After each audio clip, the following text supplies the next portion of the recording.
La randonnée du jour avec l'agence de voyage Madère Intime se nomme Queimadas Caldeirão Verde ou Queimadas le Chaudron Vert. Elle est située ici.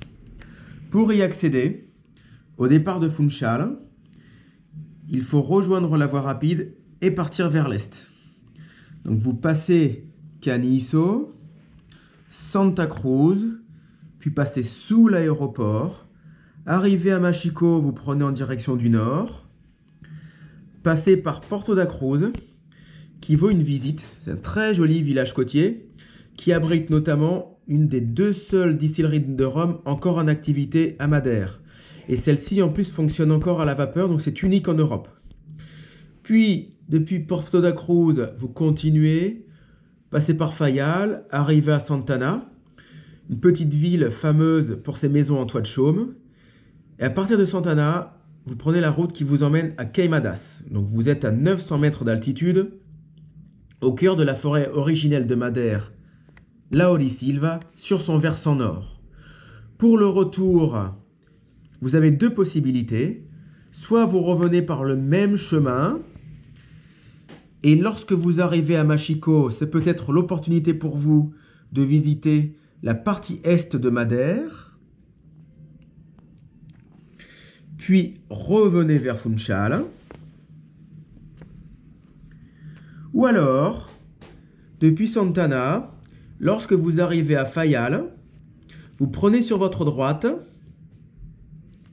vous prenez cette route qui vous emmène à Ribeiro Frio, puis Poiso, donc là vous êtes à 1400 mètres d'altitude, et vous redescendez directement sur Funchal.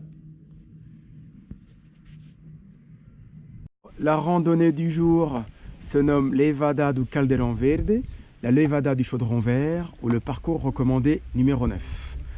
Voilà où nous sommes situés. Nous sommes donc au nord-est de Madère, Funchal étant juste ici. Donc voilà notre parcours. Nous partons du parc forestier de Queimadas et nous suivons cette Levada durant 6,5 km jusqu'au Chaudron Vert, et nous traverserons 4 tunnels. Donc ce sont 13 km, donc 6,5 km aller, 6,5 km retour, pour un dénivelé assez faible. Et finalement, cette Levada, elle date du XVIIIe siècle et elle irrigue les champs de la paroisse de Fayal.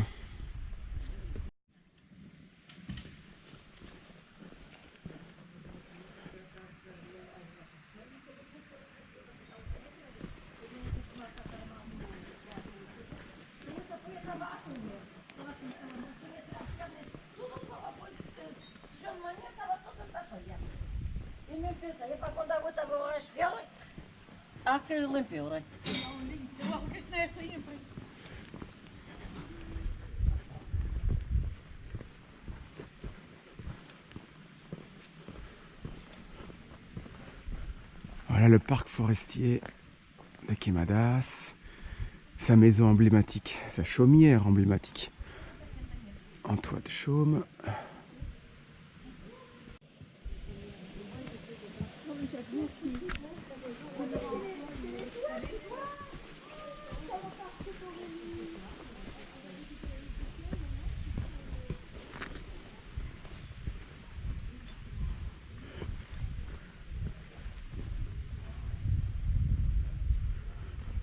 Voilà, avec les rhododendrons en fleurs.